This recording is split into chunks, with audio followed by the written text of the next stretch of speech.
নাজিম মিমের মাঝে তানিশা আসার পর থেকেই নাজিম মিমকে ইগনোর করা শুরু করছিল, কিন্তু বেচারা মিম এতটাই সহজ সরল, সে কখনো বুঝে নাই তার সাথে ওরা এমন করবে।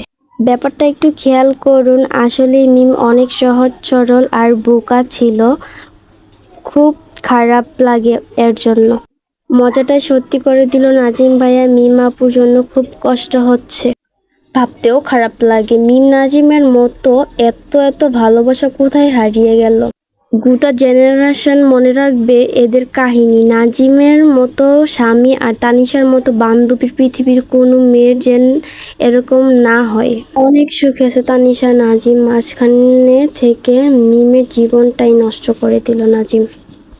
আর এই মিমা না অনেক বড় বড় কথা বলছিল, নাজিম আমার লেভেলেই নাই, ওর সাথে আমার যায় না। তানিশা আপা যা বললেন, তো এখন তানিশা আপার বড় বড় কোথায় গেল? হ্যাঁ, এখন তো সেই নাজিমের আর মিমের সম্পর্কটা নষ্ট করে মিমের খাওয়া মালকেই বিয়ে করতে হলো। বোন, তোর মতো খারাপ এই দুনিয়াতে নেই, তাও আবার বান্ধবীর জামাই না টানাটানি করে।